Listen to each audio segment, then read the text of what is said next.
Mirpur eastern housing দ্বিতীয় পর্ব এলাকায় মৃত নারীকে জীবিত দেখিয়ে দলিল সম্পাদনা, সিআইডির প্রতিবেদন ও ভুক্তভোগীদের প্রতিকারের দাবিতে এই সংবাদ সম্মেলন অনুষ্ঠিত হয়।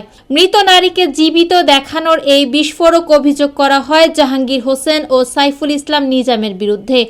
তো একজন ব্যক্তি, যে ব্যক্তি জাহাঙ্গীর হোসেন তার দলিল দাবি করেন, সেই দলিলের ভোটার এনআইডি হচ্ছে ময়মনসিংহের নূরজাহান বেগম, তার পিতার নাম আলাদা। আর প্রকৃত নূরজাহান বেগম হচ্ছে মাদারীপুরের। ময়মনসিংহের একটা ছোট্ট মেয়েরে দিয়ে এই দলিল সম্পাদন করান জাহাঙ্গীর হোসেন।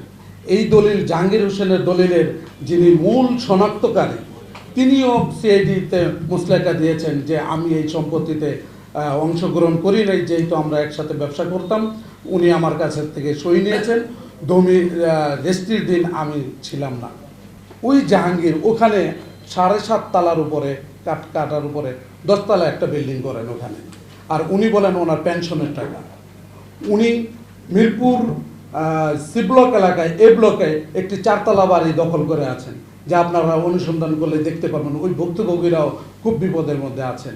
উনি নিজে 4 নম্বর রোডের 5 নম্বর বাসায় উনি একটি 2টা ফ্লোর কিনে ওইখানে নিজে বসবাস করেন, অথচ ওর দলিলে কোনো সুস্পষ্ট তার ঠিকানা নাই। উনি যে জমির দাবি করেন তার আরএস রেকর্ডের মধ্যে যেটা আছেন, সেখানে আরেকটা খতিয়ান হয় তার প্রিভিয়াস বায়ার নামে।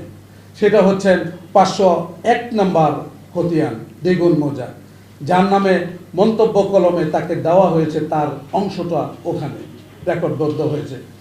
সেই ভাইয়ার ধারাবাহিকতা ঠিক রেখে উনি শেষের যে 2টা দলিল, সেই দলিলটা উনি জালজালিতি করে এই দলিলটা সংযুক্ত করে দিয়ে উনি ওনার জমি দাবি করেন। ওই নূরজাহানের যে ধারাবাহিকতা আপনি জানতে চাচ্ছেন, এটা হচ্ছে সিএস দাগ হচ্ছে 814 দাগ, 814 দাগ সিএস দাগ। আমি আবার বলছি, সিএস দাগ হচ্ছে 814 দাগ। এই জমির মালিক হচ্ছেন আমাদের এলাকার আব্দুল সাত্তার মোল্লা সাহেব। এই সাত্তার মোল্লা সাহেব 1993 সালে নূরজাহানের কাছে বিক্রি করেন। নূরজাহান 1998 সালে 54-61 নম্বর দলিলে ইস্টার্ন হাউজিং এর কাছে বিক্রি করেন। ইস্টার্ন হাউজিং এমন একটি কোম্পানি, এখনো তারা মানুষের কল্যাণে কাজ করেন। ওনারা প্রথমেই কিন্তু শুরু করেছেন মানুষের জন্য জয়েন্ট ভেঞ্চারের যে ব্যবস্থা, যে অর্ধেক 50% আপনি নেবেন, 50% অন্য নেবেন, এবার জয়েন্ট ভেঞ্চারের যে ব্যবস্থা।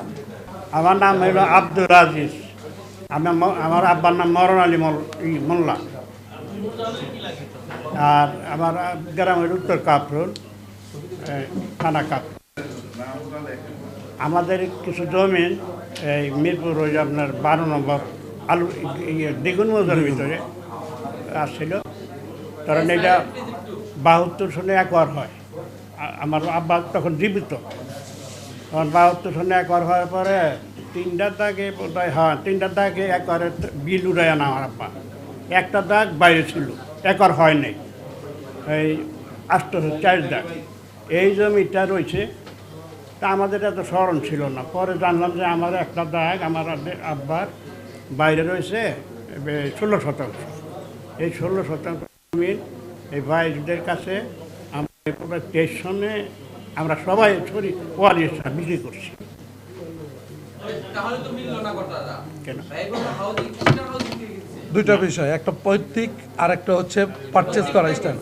প্রত্যেকটা কিনে এই যে মরণ আলী, হ্যাঁ মরণ আলীর কাছে 23 সালে প্রত্যেকটা 16 শতাংশ। এই 16 শতাংশ। আর ওই একাধিক দাগ থাকাতে উনি কি করছে, ওই আড়ি ভেঙে আমার ওই ওই প্লটটার মধ্যে যায় ই করছে, ঢুকে পড়ছে। হ্যাঁ, কার?